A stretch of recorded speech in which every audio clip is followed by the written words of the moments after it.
You're listening to the Chopped Podcast, episode number 31, Sweet Sassy Molassy.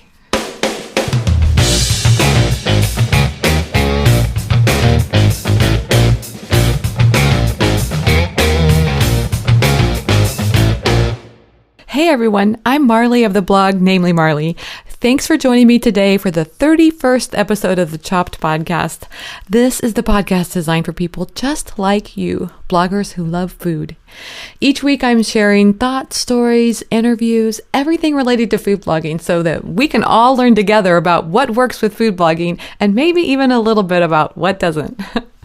Today's guest is Christine Pittman of the site Cook the Story and also of the site The Cookful. Christine and I are talking about something that sounds a little dull, but just bear with me because we're talking about blog post production processes. Did I not tell you that sounded kind of boring? But I promised you, it's really, really interesting. I'm really excited to share this interview with you today. I met Christine last year at the Blended Conference in Phoenix, and I was immediately wowed by her, and especially when she started describing the process that she goes through to prepare her blog posts. I was so inspired, and I thought maybe you might be too. Here's the thing I want to tell you. I was in Chipotle the other day. Is that starting to sound like a theme? I think it is. Anyway, I was at Chipotle the other day, and there was a bunch of firemen in the line in front of me. Do we say firemen, or should we say fire people? I don't know. I'm going to stick with firemen for now, but I just remember thinking, sometimes I think I might be a better fireman than a food blogger because sometimes it feels like that's how my day is each and every day. I'm just putting out today's fire. There's not as much time as I would like to plan for things for tomorrow because today has some assignment that's so urgent. And I'm not saying I'm like that all the time. I'm just saying I go through these periods that are like that and it drives me crazy. I want to be one of those people I think that are, it's like working far out into the future. And that's exactly what Christine does. So when Christine was telling me about her process for creating a blog post, that it includes dictating the writing as she does her morning walks. Well, let me tell you, bells started to go off in my head like ding, ding, ding, ding. I think this may be what I'm looking for. This is the answer. I hope that you listen to it and you're just as inspired as I am. So today's podcast is being published on September 16th. That's just 1 month away from the Chopped Conference. If you want to be inspired, meet amazing people, and learn from some of the best, come join us at Chopped Conference. It's on Friday, October 16th. And there's also the Food Blog Success Summit and a food photography workshop with Matt Armendariz on Thursday, October 15th. So head over to choppedcon.com and buy your tickets today. I hope to see you there. So let's go straight to that interview with Christine. Today's intro shout out is to ChemD27, who recently left a review on iTunes that reads, "This podcast covers so many great topics for food bloggers and is so fun to listen to as well. It's been a wonderful resource for me as a new food blogger. I highly recommend it." Thanks, ChemD27. Your feedback really means a lot. If you want to support the Chop Podcast too, leaving a review on iTunes really makes a huge difference. I really appreciate every single one of them. Okay, everyone, get out those headphones and let's talk about all things food blogging and so much more. Hey everyone, I'm excited to have Christine Pittman of the site Cook the Story and The Cookful on the show today. Christine, welcome to the Chopped Podcast. Hi, Marley. It's great to be here. Christine, I'm so excited to have you on this show. And I know we're going to be talking today about your crazy but amazing blog post production schedule. And it is truly amazing. But first, I want to just take a step back and let's talk a little bit about your background that caused you to start, your blog in the first place. Oh, wow. Okay. So I was a grad student in Toronto doing a PhD in linguistics when my husband got a dream job in Florida. And so we just picked up and moved here, and I wasn't able to work. I became a stay-at-home mom. I didn't have a work permit or visa or anything.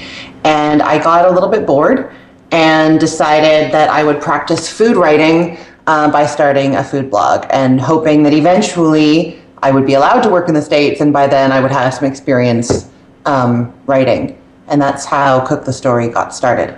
Wow, was just your desire to write? Yeah, just write about food. And I didn't realize, I think I started with more like some restaurant reviews and just like weird little tidbits about food, and then discovered that I really loved developing recipes, like making something several times, tweaking it, getting it just right. And then the photography came over time also, into a complete love of photography. So let's talk about the cooking part, though. Were you always interested in cooking, or was that something that just kind of came over you? Oh, no. So always interested in cooking. My family was a very food-centric family. I cooked with my grandmother and my Ukrainian baba, she was.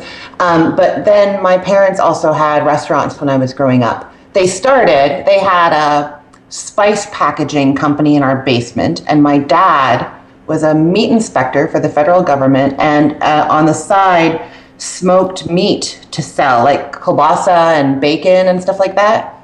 And then they opened a pierogi shop where they were making Ukrainian pierogies and cabbage rolls, and it was like a deli with a big deli counter, and you could come in and get sliced meats and bags of pierogies. And then after that, they had a whole bunch of things. My dad quit his job as a meat inspector and became, they had like some cafeterias and stuff. And then eventually they had full-on restaurants in like a resort town. And I worked in all of those places. And actually the recipe development, it's interesting because I didn't realize I was developing recipes with my mom way back when, but I was, like she'd be like making a new soup or making a salad dressing, and we'd be tasting and adding a little bit more of that, and she's writing it down. And so your life is like a perfect storm for being a food blogger, because not only were your parents into food, but they were also entrepreneurial. Yeah, it's so weird. I thought about going to culinary school at some point, and then I was like, no, I don't want that life that they have, the evenings and weekends and the fear in your own business. And I've actually somehow managed to find this career in food that I love that doesn't have all the negative aspects of being a restaurant owner, if that makes sense. Yeah, that makes perfectly good sense. Okay, so let's talk a second about your love of photography. So that's something that you didn't know was inside of you, but it kind of came out as you started making your own recipes and sharing on your blog? Yeah, I had no idea. And even, you know what? I don't even love photography. As a mom, I'm like a terrible mom when it comes to photography. I don't take a lot of pictures of my kids. I have a beautiful DSLR camera that I never take to Disney World. Like, we live in Florida. It's too big, right? I don't know. It's not, I feel like I'm one of these people who, if I take a picture of something, I remember the picture and not the moment. Yes. And so I don't, like, I want to have pictures of my kids and us together, but I don't want a million of them. And so I just never cared about it. And then when the food blog started, I was just using my point and shoot, really bad point and shoot camera to take pictures, and was pretty proud of some of them. I know how you feel. One of them is actually on HuffPost. It's really? So funny to me. Yes, it's a terrible picture of some kind of butternut squash and goat cheese dip, and I'm like, really? What? Why do you have that picture? That's interesting that the thing that you could become the most famous for is maybe not your finest moment. Yeah, no, it's true. It happens a lot, Actually, one of my most popular posts is just does really well on Google, and it was a brand that asked me to do something that I normally would not do, and I did it, and it's huge. So it's how to cook fish from frozen. Yeah. You like take it from the freezer and stick it in the oven, basically. And people search for it. Tons of people search for it. And I'm just like, really? What is this? I've heard a lot of bloggers say that, like these old photos or these old posts do really well, and they don't understand why. Yeah, it's crazy. Yeah. And one of my most pinned recipes is this. It's actually from that time too. It's my point and shoot camera. I just recently reshot the recipe. It's a corn salad, and the white balance is so off. Like, the whole thing is terrible. But it just, every time it gets pinned 1,000 times. I'm like, really? Why? People really love their corn. I think that's why. I guess. Yeah. So then, but you had obviously a progression. What helped you get better or reach the point that you feel more comfortable in your food photography? So I went to some conferences. I think Food Blog Forum the first time. It was Sweet Tartlet speaking. And it kind of opened my eyes a little bit. And I think I had my DSLR by then, but I'd never taken it off of kind of auto. Yeah. I didn't know what the words were that she was saying, but I was like, oh, there's more here. Like, I need to... Like exposure compensation and all that stuff, yeah. Yeah, well, just F-stop and... Yeah. What? Oh, those buttons on that camera mean something, right? Yeah, like I had no idea. And got home and just started kind of playing with my camera and fiddling. I should have read the user manual that were like researched online, but I just started playing with the dials and fiddling around with things. And then I got a tripod. I will say that changed my world. I just don't have steady hands. And for a while I had the good tripod, and I'd sometimes be lazy and not take it out and do the shoot. And then I'd look at the pictures and be like, oh, okay, get out the tripod, let's start over. Trying to save 5 seconds of time. Yes. It takes like an extra hour. Yeah. Been there. So it's a silly thing. And then I think one of the biggest things was I ended up getting hired by Produce for Kids. They're a produce marketing board kind of group to do some recipes and photography for them. And it was grueling. They came to my house.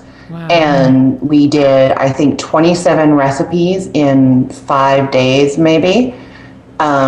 And they were very particular. So one of them was here, and we would email pictures off to her boss, and then they would come back with like, move this here, switch that around. We don't like. It was really, really. They were very nice and very wonderful, but it was really stressful. At one point, we knocked my camera off of the tripod, and the lens popped off, and it broke. Oh my gosh! And we had another photo shoot scheduled for the next day, so I had to go that night. And I think I just ended up needing a new lens, and it wasn't an expensive lens, so it was fine. But but anyway, through that, seeing my pictures through their eyes and seeing how much better they got when they said, do this, do that, those 5 days, I think, sort of changed my photography world. And I see things now from other people's perspectives where I just look for different things. Yeah.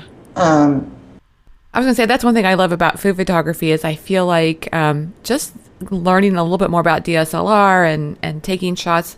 It's like now I notice light in everything in a whole new way. Yeah. Yeah. Oh, and that my most recent, I feel like there's baby steps, right? There's all these different progressions. Last fall, I was invited by Todd and Diane from White on Rice couple to come out to their studio. They were expanding their studio, and they wanted to celebrate with some food bloggers and photographers. Yes. And so I spent a day with them, and I couldn't even begin to say what I learned because it was so many things, but they shoot in, it's a studio, but it's basically like a garage, and you get this full sweep of light, and I think there's something about the grayness of the concrete floors. It adds, I don't know, like a cool, well, I don't know, it feels like it's warm, but how could gray add cool, or gray add warm? I don't really understand it. I think it adds I'm not certain, but I'm just guessing here, but I wonder if it adds like, shadows or something like that. Yeah, it does something. So I got a wheelie table, like aluminum table, and if I'm not feeling lazy, I pull my car out of the garage and shoot in there quite often now. And I think that has made a really big difference. But yeah, often I'm lazy and it just goes on my kitchen table. Okay, great tip from Christine. If you want a different look to your photos, shoot in the garage. Yeah, but in the shadow. You don't want to be in the full light in the garage. You want to be just past where the light is. Yeah. And that would be a Todd and Diane tip, probably, more than a Christine tip.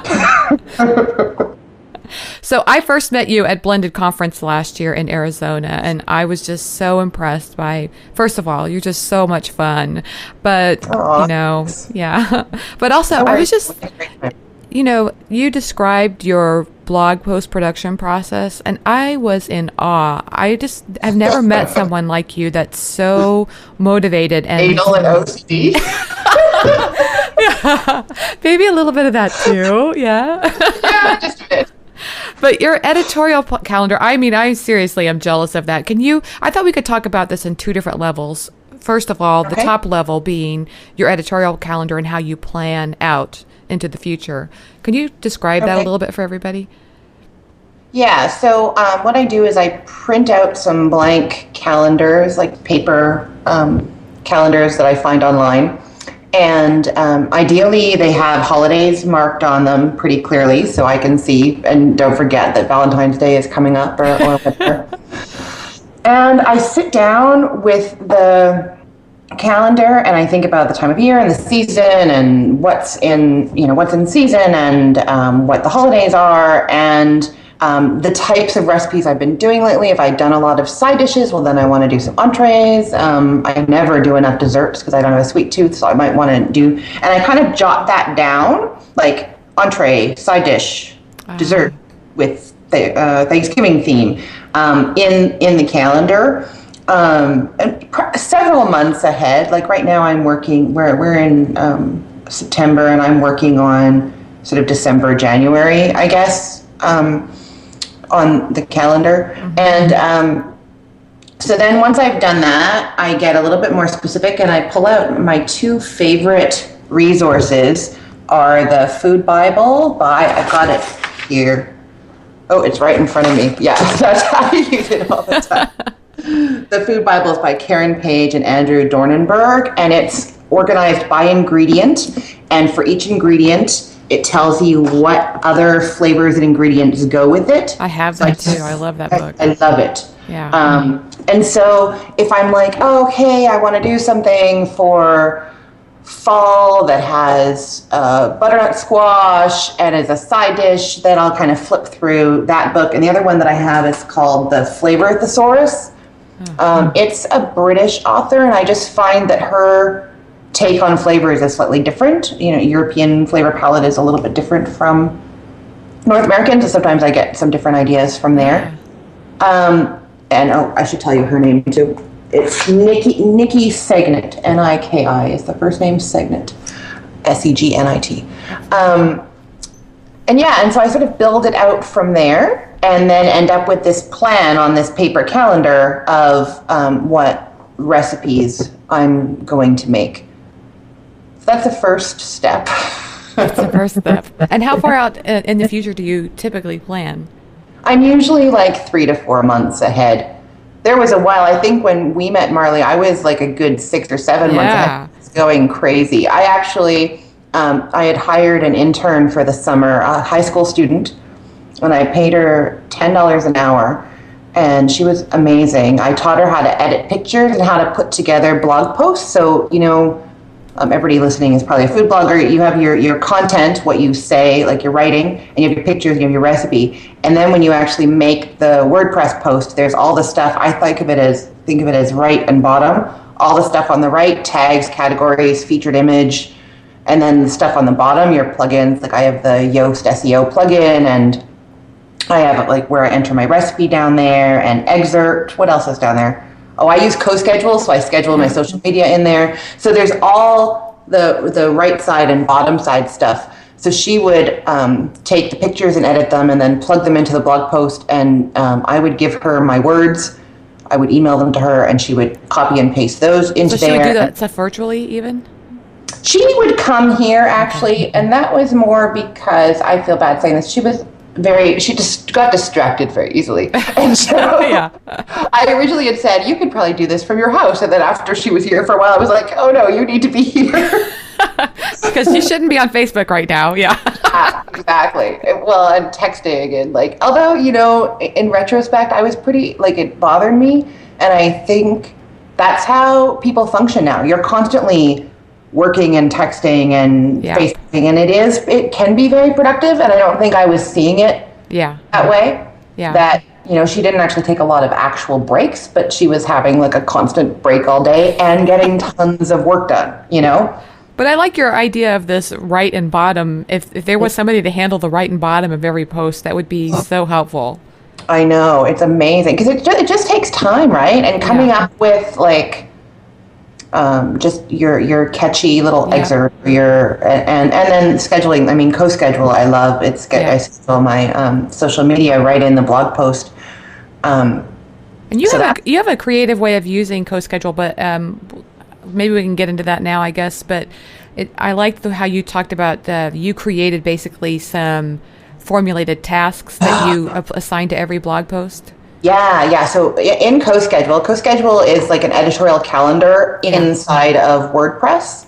And it's a plugin. You pay for it, and they've actually increased their rates. I don't know what it is, but it's become so essential to what I'm doing now that I couldn't live without it. Yeah. But so you can do these, so you can create tasks in co-schedule, and you can associate them with a blog post. If you have a particular blog post and it needs the photos taken or the photos edited or the text written or the recipe created, any of those things have to be done for it. So you can associate those tasks with the post, but you can go, and then you can assign them to different days. So, 1 week before, create recipe or whatever. I would have done it months before, but, whatever works for you. But then you can create task templates where it's a set of tasks that you can apply to a blog post that will auto-populate every time. So I have a task template that's like create recipe 45 days before publish, edit photos 40 days before publish, write blog post 35 days before publish, get intern to do right side bottom stuff before, final approval schedule 25 days before. And I just create a blog post. So I'm going to do a recipe for this butternut squash side dish, schedule it for a certain day, and then apply the task template to it. And it automatically puts on my co-schedule calendar 45 days before, create this recipe. That's great. And then you can drag and drop them around. So obviously if it shows up on a Saturday that I'm supposed to create a butternut squash recipe, and I'm like, no, I'm not cooking on Saturday, I can drag it over to a day when I'm more likely to be cooking or more likely to be at my computer or whatever I need to be doing. And then you check off the tasks as they're done, and it shows you like what percentage, like your post is 75% done, your post is 100% done, and it turns green when it's 100% done. It's really, it makes my controlling soul very happy to see that progress. I love it. So when you get done with your, let's say you've planned out the next 4 months on your editorial calendar on these paper calendars, do you then go and put those all individually, those recipes into co-schedule?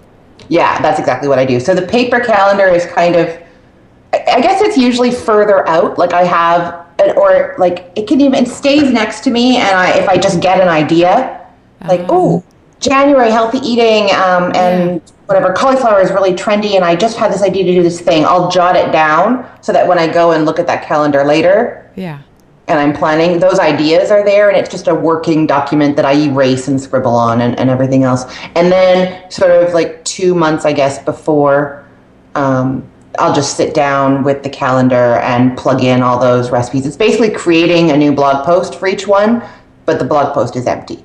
Yes, got you. That makes me think of another question when you're looking at there's holidays, but there's also all these national food days. Do you incorporate those into your calendar?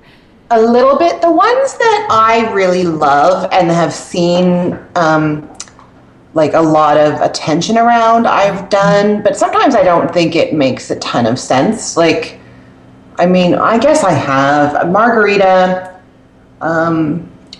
Day is like in February or something, which is so strange to me. I think I've done a margarita that day. And yes, actually, it's true. When I'm sitting down with my calendar and planning a few months ahead, and I have my food Bible and all of that, I do bring up the food holiday schedule for the month. Like I go to a website that has them all listed, and I do scan through if I need extra ideas. I mean, because you quickly see like what's in season and maybe what people will be talking about topic-wise. So I do that, actually. But I know what you mean. That list can get a little bit crazy. Like if it's, National Minced Peanut Day or something, that's kind of crazy. But if it's Peanut Butter Day, that's worth talking about. And I think that probably more times than not, when I have been inspired by that list of food holidays, I haven't ended up mentioning it in the blog post because I've forgotten, I see, it's a timing thing. I use hashtag grilled cheese month because that's like a big one. Yeah. But I don't think I use whatever hashtag chocolate chip cookie day. Like I would just forget. The one that I'm always regretful that I forget is National Pie Day, just because I'm a geek wannabe, and I Is it the one that's on March 14th? March 14th, yeah. Yeah, I love that. I love that. I can totally see you into that. Oh my God, I'm going to take it to a whole new level for you.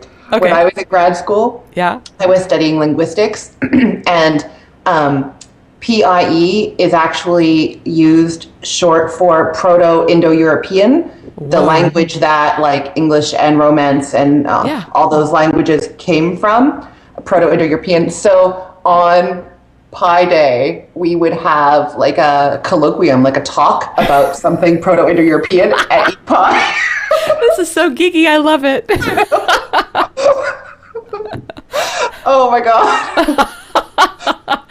So you could take that to the next level on your site and do Pi Day with the pie and talk about Romance languages. Yeah, I could. I probably won't. Yeah, I can imagine most of your audience may not be interested in that. Yeah, no. I mean, people who are interested in pies maybe are not, worried about Romance language. It's terrible for SEO too, right? Like we have all these weird blog posts. Like, why does she have a blueberry pie recipe, but she's talking about Proto-Indo-European? Like, Google doesn't know what to do with that. That's so funny that you say that, because I know at the beginning I tried to be so creative with my titles, and I've learned that just say what it is and be creative when you're writing. But yeah, and I've stopped. My blog used to be like a lot about my family and what was going on. And I realized at some point that as I became, I'm not really a food writer, but I sort of am. I love explaining things to people and figuring out something new and different about food and cooking. And that has become more interesting to me than talking about my life. And I do a lot more of that, which is probably good for SEO. It's not why I do it, but much more interesting to me now than when I first started. I see. More than telling people about things that are going on, the picnic that you went to, it's really more about how these ingredients work together and how you can prepare this for your family kind of thing. Yeah, exactly. That's cool. Yeah. So you sound like a big believer in batch processing, because I think you mentioned something about like Fridays are the day that you shoot or cook and shoot your food and that kind of stuff. Does that work well for you? I love it. So what I usually do is on not every Friday, but when I need recipes, when I'm that sort of 45 days out and my co-schedule says create recipes, I will plan to do 4 or 5 in a day. I do the grocery shopping the night before, and usually I've tested the recipes already just for dinner for the family, and so it's just time to shoot them. Make them extra nice and shoot them. And I set up, that's when, because I'm going to do a whole day, that's when I will go and set up properly in the garage, pull my car out, get my tripod. I was tethering for a long time but something went wrong, and I sort of discovered that I don't need it anymore. I needed it for a long time. Yeah. To see the pictures on my laptop. And I've gotten better at trusting my screen. I've heard people say that tethering is a great tool at the beginning, but you don't always need it. Yeah, I feel like it was slowing me down sometimes, and I was being too critical, maybe. Mm-hmm. And now I do, before I tear down a shoot, I bring my camera inside and quickly look. But I really am just quickly is there at least one thing that I like? Okay, we're good, Yeah. Or, stuff is in focus. Sometimes you can't tell on your little screen. So I'm just okay, wait, is that blueberry in focus? Awesome, we're good to go,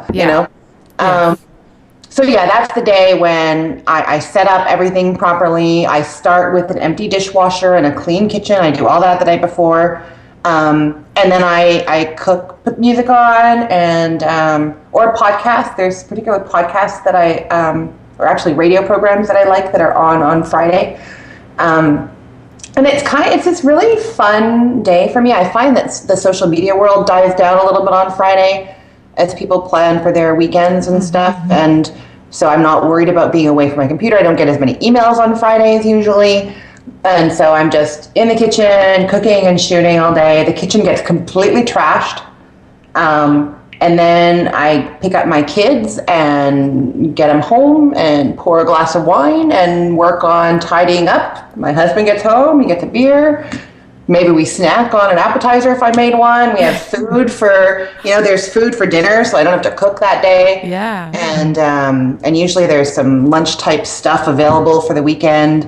And I have pictures and recipes ready to go. So that makes everything good. And then you say you batch process the photos too, right? I do. I try to edit a bunch at the same time. And then I'm not super great I think there's a lot of things you can batch process.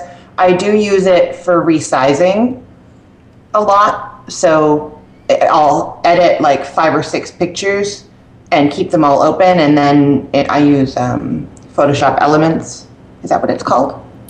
Let's go with that. I'm going to open it right now because I want to make sure I'm not wrong. It's like file, process, multiple images or something. And I can just really quickly resize them all down to, it is Photoshop Elements. Resize them all down to what I need for my blog. And it instantly saves them into a folder. So they're just all done. So once I get them all edited and looking the way I want, I just do that, and they all end up in a folder somewhere. And how many photos do you think you do on a typical post? You know what? I'm doing fewer. I used to put like 3 or 4 and thought I needed 3 or 4, and I'm sort of going into a world where I think I just need one good one. Yeah. And then the way my blog is designed, my featured image is a landscape, but I have, of course, the portrait in the post because that's what does better on Pinterest. So I do take a portrait and a landscape of everything. Yeah. But yeah, I've scaled down and just taking the pressure off. And I mean, the new site that I have, thecookful.com, we are just doing 1 picture per recipe post. And then there's a lot of how-to posts, and so those ones, the batch processing is great for that because I'll have like 10 how-to pictures and I can edit them all. Actually, I guess I batch process there a little bit too because they're all shot raw, and when I bring them into Photoshop Elements, I can bring them all in at once and select them all and adjust all the exposure, white balance, and everything for them all at once. And then I quickly look at them each individually to make sure that that was a good choice for all of them, and then open them all at once. And then, of course, the resizing at the end. So that is really great for the how-to pictures. That's cool. So there's something to be said for considering batch, like scheduling your day so that you can do several things at the same time. Yeah, I just, for me, it saves time in the long run. It's like 1 round of cleanup. Well, even, if I'm shooting through the day and I have, my measuring spoons or whatever are out and they've been used for like sugar and salt, nothing gross, right? Yeah. But it's just 1 set of measuring spoons that I'm kind of using all day until they get like honey on them or something. Or if I need to juice a lemon, I juice it in a juicer that catches the liquid, and then it's just sitting on the counter, and if I need it for another recipe later, yes, it's still there. So there's a lot of things that end up being done less times. And I guess ingredient cost wise too, I should think about this more when I'm planning what I'm cooking. Like, oh, these both need cilantro, I should make them on the same day, but I don't, but still, like, I guess, yeah, it comes in handy. Like if I need cilantro for one recipe and then, I need a green garnish for something, I can chop that up and it can look like parsley or whatever. Nobody's going to know. Yeah. But that kind of ingredient stuff is helpful.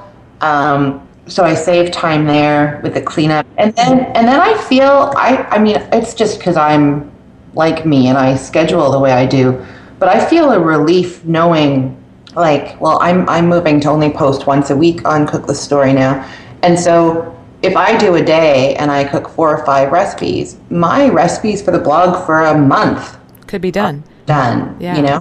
And that feels really good. That's really good. Yeah. Finish the day and be like, whew, that's December. Moving right along.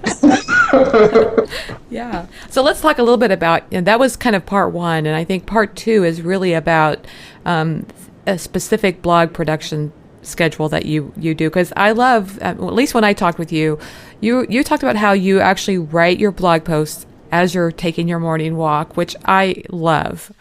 Can you talk about that? Yeah. So I just use the speech to text function on my iPhone.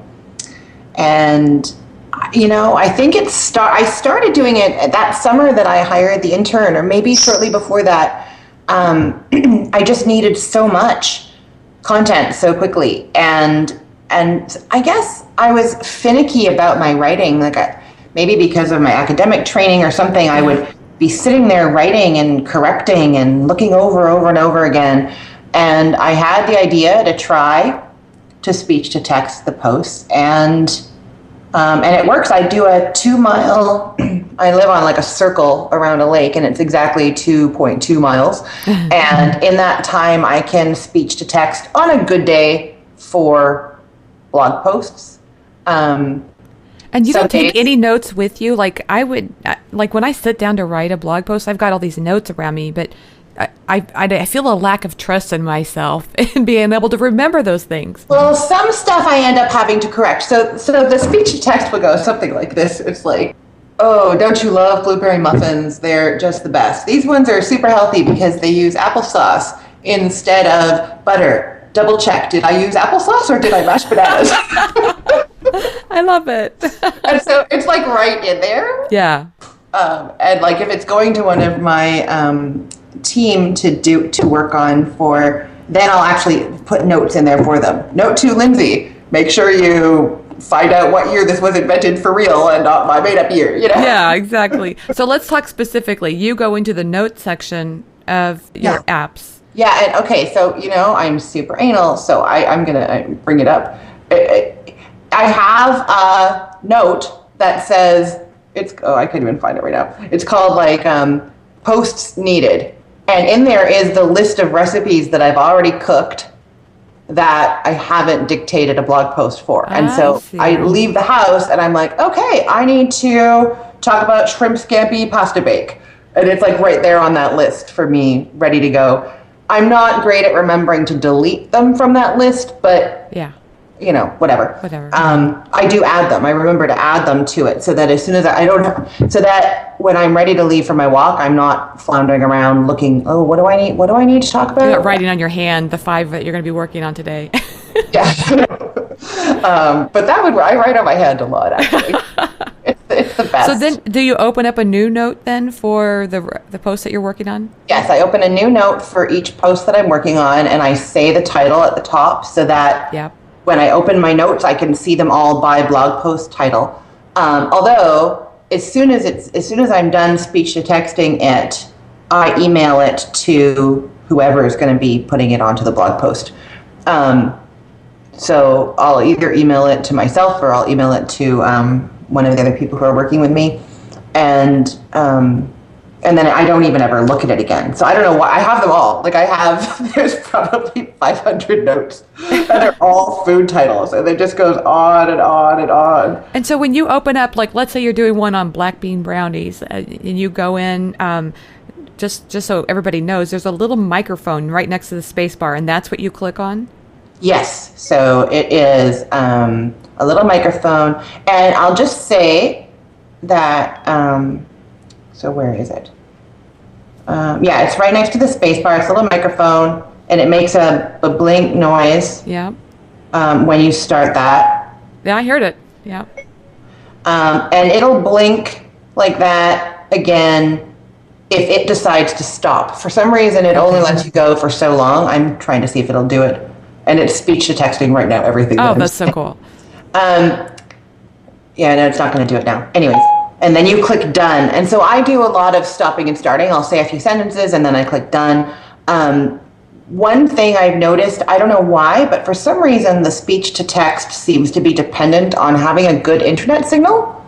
Oh, so if you hit a pocket that's... Yeah, yes. Sometimes if I'm in a place where I don't get good internet, then it just doesn't work and it just hangs there, not.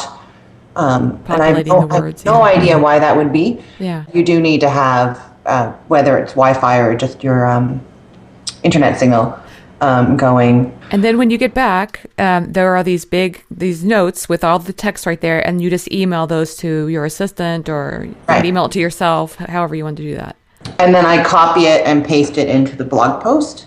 And there's usually lots of mistakes because the speech to text isn't perfect. So sometimes it even has swears in it. I'm like, what? What did I say? That sounded like that. But it's got the main idea, and the tone is very conversational because I said it. Yeah. It feels less stilted. And I don't know, there's something about being out on a walk that sometimes gets my ideas going a little bit more. Mm-hmm.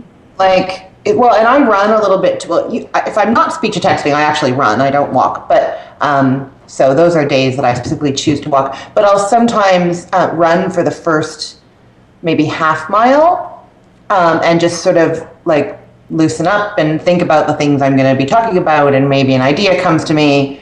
And then my sweaty hands are all over my phone as I hit the speech to text button. Yeah.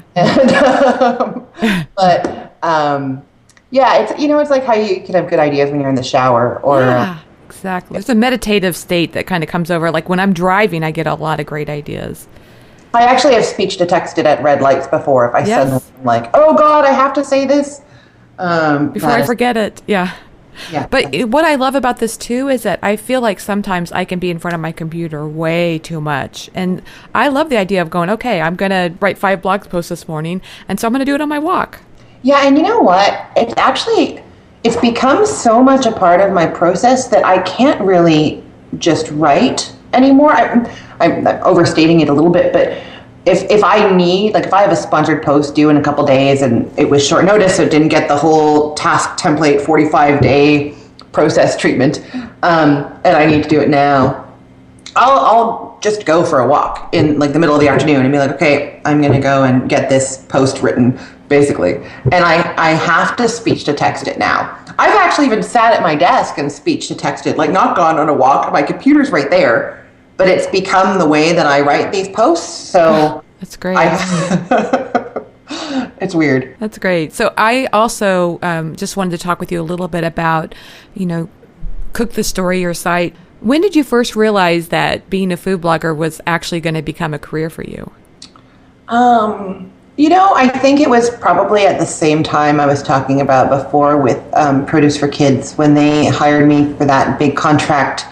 And I was like, wow, I'm going to make money at this. Yes. And at that point, I was wondering if I could get more just into food photography. I mean, I didn't exactly know, but it seemed like there were various revenue streams. And I know that I've just been extremely lucky in a lot of ways. The Produce for Kids was... I was at a trade show and talking to one of them, and somehow it just happened. And it just happened to be me talking to them. It could have been just about anybody who was talking to them. Any food blogger who takes reasonable pictures could have had that conversation and probably would have gotten that job, but it was me. And then I was lucky enough to be chosen by Stonyfield as one of their, they call them team captains, for their blogging groups, and they pay us very well. And so those two revenue streams, I feel kind of, they make it possible. I mean, they cover all of my expenses and more, and I'm very, very lucky to have those. And then things like ads and sponsored posts and all of that is just the extra. Well, it's not extra. I need it and want it, but it's not as guaranteed. Like the other two are sort of more guaranteed. Well, I'd like to point out that I don't think that sounds like all luck. I get you. I feel like I'm lucky in my life a lot too, but it does sound to me like you put yourself out there. I mean, you were at this expo or wherever you were at where these brands were also there as well. So I mean, that's true. And I I mean, the way the conversation, I don't exactly remember how it was, but I was asking them who developed their recipes and found out that they were hiring a chef and separately a photographer. And it was a lot, I think, I don't know exactly the details, but I'm guessing it was really expensive. And I was like, I could do both of those for you. So, I mean, yeah, but Yes. we all, I think food bloggers say that a lot now, right? Like, oh, I can develop recipes and take pictures for you. But yeah, no, I do put myself out there. I'm very, as you know, I'm an extreme extrovert. So Yeah. that does make a big difference. And you're also very, obviously, you're good at creating systems. So the systems that you've put together here, I don't think you'd be able to do all this if you didn't have that. No, and actually, you know what? I think one of the things I think that Produce for Kids values me for is the systems. We've come up, after that first horrible 5-day camera breaking, stress crying whole situation, I worked very closely with the main person, that Mallory was her name, she's not there anymore. And we came up with a system for the photo shoot. So sort of a couple of months ahead of time, again, I'm always so far ahead, we would decide on the recipes that we're going to do. And then she would go on Pinterest and find examples of pictures that had the same kind of feel or vibe or color scheme that she wanted, and she would send them to me. And then I actually get out props and do test shots. Like, because I don't have exactly what they have in the picture, and I don't want to copy somebody else's picture, but like, okay, so like this, and if it's a sandwich, I'll put a piece of bread on the plate and just try and then send those back to her. And so when the actual shoot day comes, we know exactly what props to pull. We just know exactly what we're doing and how the shot's going to be set up. Yeah.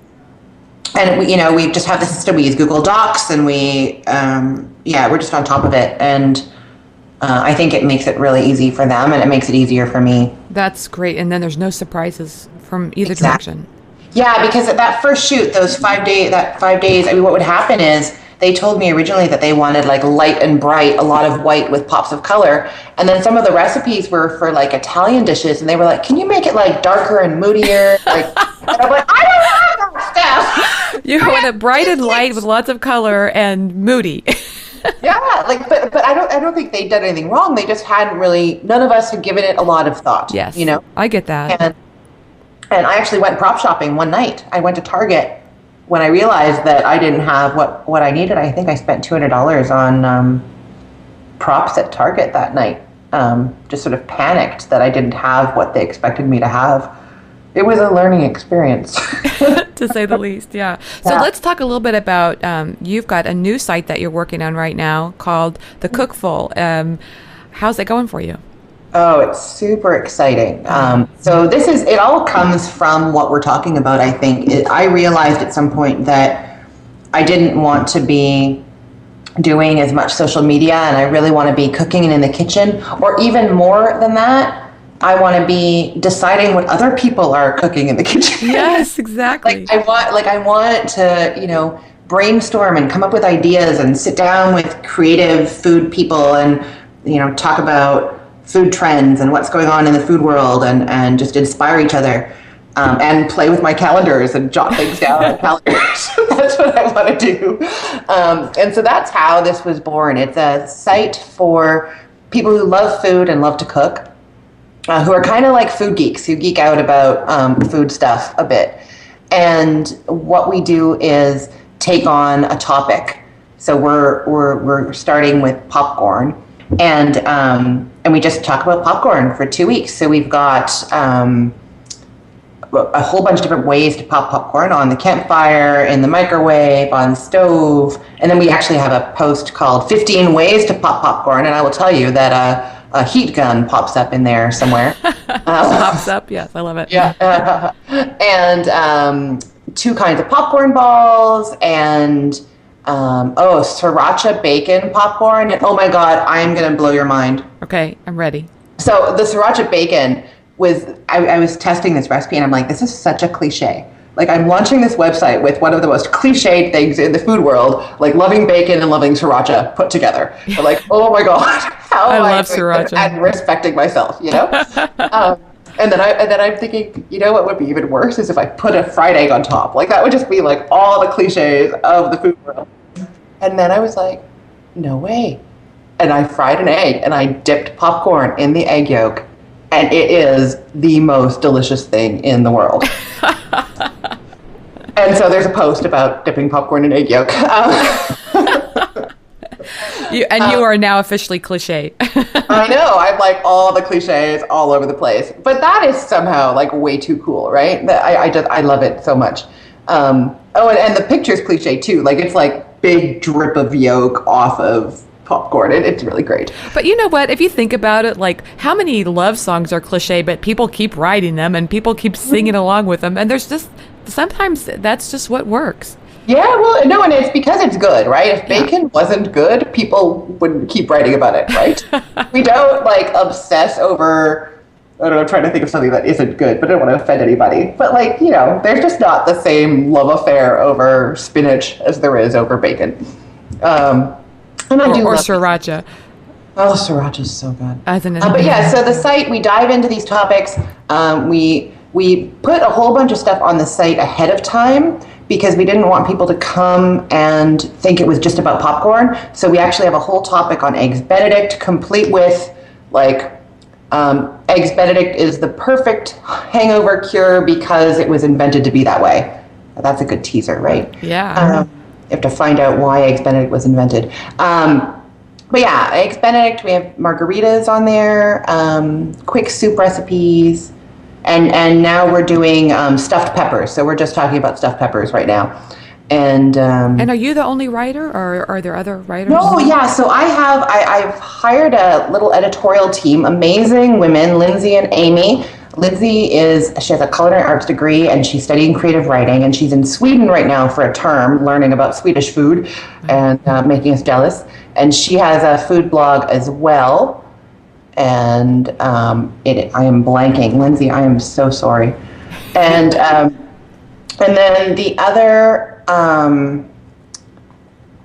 writer is Amy Bowen, and she used to be a features editor for a newspaper in Minneapolis, and she moved here and is staying home with her little guy and just wants to work a few hours a week. And so I have these like really fabulous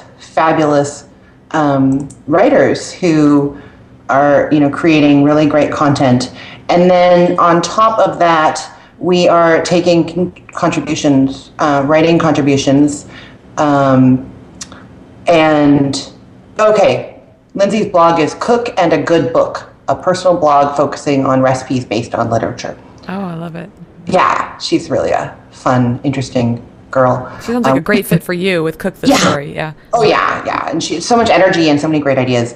Anyway, so we're taking contributions. We have, so in the popcorn series, we have Susanna Brinkley from Feast and West, and Angie Barrett from Big Bear's Wife, and Andrew Wilder from Eating Rules. They're all in the popcorn series.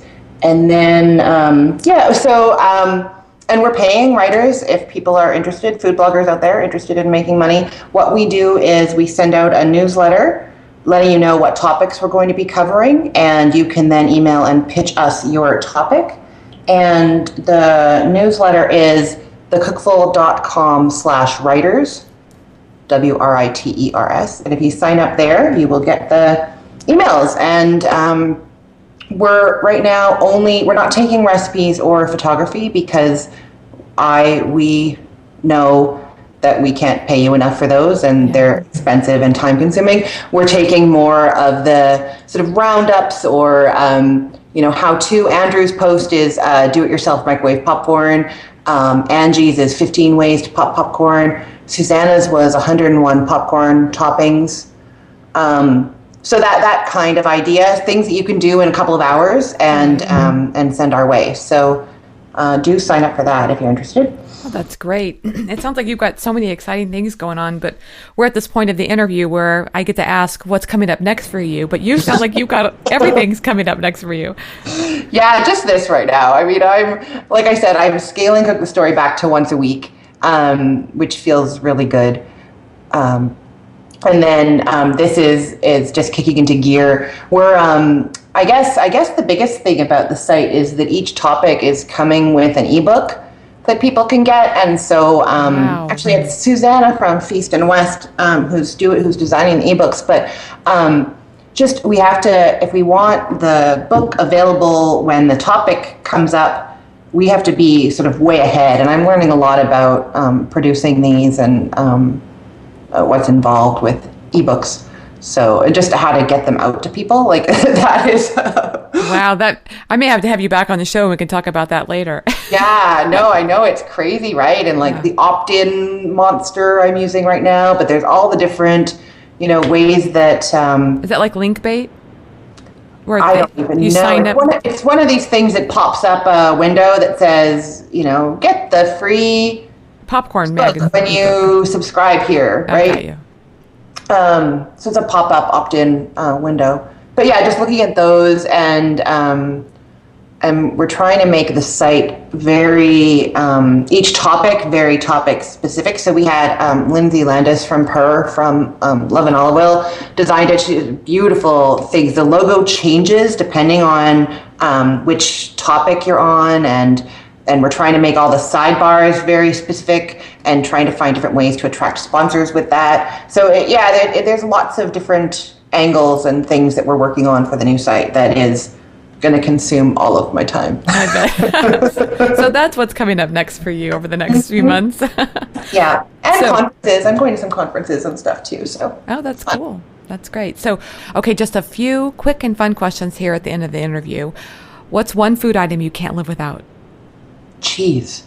Melted cheese. Any particular kind of cheese? Oh, I think this is my major horrible food confession. One of my favorite things to do when I'm like really craving or feeling crappy, or I don't know if I've had too much wine, any of those situations, is shred cheddar cheese onto a plate and put it in the microwave for 30 seconds and then eat it with a spoon. Just plain cheddar cheese? Just plain melted cheese. I know, it's disgusting. Hey, if it works for you. Oh, I don't know. It doesn't work for my hips, that's for sure. Why does it have to be melted? Oh, I just love that gooey, slurpy. Well, you know what? Like, of course, I'm eating the shreds as I'm like shredding it. So I have it unmelted as I'm shredding it, and then melted and eat it with a spoon shredded. Got you. That way you get both. Okay. I get both, yeah. Cheese in all forms is good. Okay. What's the favorite app on your phone? Oh, wow. You have to look at your phone to see that, don't you? I am looking. I'm not a huge app girl. I'm really, maybe like iBooks probably. That's a good one. Because it's hooked up to my iPad too. So like the same books that I'm reading on the iPad. So I have it like on airplanes and when I'm waiting for things. Well, I use the Notes app all the time, obviously. Yes, that would make sense. Yeah. So you love to read on your phone? Well, you know what? I like reading on the iPad more, but the book ends up being on the phone too. So if I find myself stuck at, in a dentist waiting room or on an airplane or whatever, it's so handy that my books are all there. That's great. Yeah. Yeah, I read on my iPad more as well, but I never even thought about connecting the two. That's a great idea. It sort of happened. It's one of these iTunes things that I don't understand where like my kids' games from the iPad end up on my phone. And I'm like, why is this here? I don't want this. Yeah. But also iBooks ends up on my phone. And I don't have the iCloud, so I don't know how, but somehow my books are on my phone. Okay, so do you have, I can't even imagine you have time for TV, but if you do you have a favorite show? I love Girls. Yeah. I love that show. Also, Louis C.K. I love his show. And this one for you, Marley. Do you watch Mark Maron? I have listened to his podcast. It's actually a show too. He's my favorite podcaster in the world, other than you. And I've been listening to him since he started, and he just blows my mind. He is so smart, funny, amazing. He started out interviewing comedians, and it's him, a funny comedian, talking to another funny comedian, but they're not trying to be funny, they just are, because right. They are. Because they're just having conversations. They're not like... He just has a conversation. He interviewed President Obama recently. I heard about that. President Obama came to his garage in California, and they call it the Cat Ranch, and sat down with him for an hour. And it was a great interview. He does a different interview style. It's so different from normal. Oh, he interviewed Terry Gross from Fresh Air. I love Terry Gross. Oh, she's my other favorite interviewer. Yes. And they, like, him interviewing her, it was, I'm getting Oh chills. my God, the two different styles. Oh, so different. And they talked about that. It was brilliant. It makes me want to be an interviewer. You're so lucky. Because I get to interview people like you. Yeah, I know, it's so awesome. But anyway, so Mark Maron, had this very long comedic career and then started this podcast out of nothing, and it grew until he was like in Rolling Stones magazine, and New York Times was talking about him, and he's interviewing the president, and he got a TV show. It's a sitcom called Maron, about his podcast and his life, basically. So and it's one of those ones where like real people come in, So if Louis C.K. is coming to be interviewed on the show, it's really Louis C.K. And it's like these real, Sarah Silverman, I think, has been on. And so that it's super cool. So it's like a cross between a sitcom, real life, all of that stuff. Yeah. A sitcom is the wrong word. It's not like there's no laugh track or any, it's not like that at all. Ooh, I'm going to have to check that out. That sounds really cool. On FX. I really like it. Okay, cool. I'm going to check that out. We're watching a new one in case you're interested called The Last Man on Earth. Oh. It's actually... It's interesting. I don't know where I'm going to fall on whether I like it enough to watch season 2, but season 1 so far has been, I've had moments where I've actually laughed out loud, which is unusual for me. Oh, I love laughing. Laughing makes me too. Okay, so how can people find you online? Okay, so my blog is cookthestory.com, and the magazine site is the Cookful, TheCookful.com. And I'm at Cook the Story everywhere: Facebook, Pinterest, Twitter, Instagram, Snapchat. Although I don't go on Snapchat, I don't understand it yet. And the Cookful is not going to have as extensive a social media presence. We've just decided that that's not our game. So I think we're just having Instagram and Pinterest, and that's at the Cookful. Also, no Facebook page and no Twitter account. Yes, I'm terrified. We'll see how it goes. It's an experiment, right?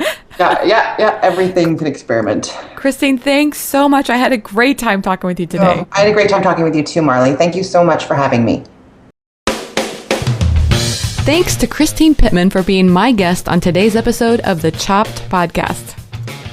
If you were out running around and couldn't write down something important, don't worry, we took the notes for you.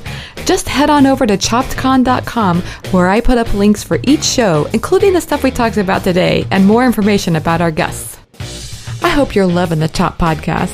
If so, it would mean the world to me if you'd head over to iTunes or Stitcher and give it a review. You can do that right now. Also, you can spread the word about the Chopped Podcast using @ChoppedCon on Twitter or Instagram, or even Facebook. Your shout-outs really mean a lot. You inspire me, so I hope today's show is helpful and inspirational to you as well. Thanks so much for listening, and have a great week.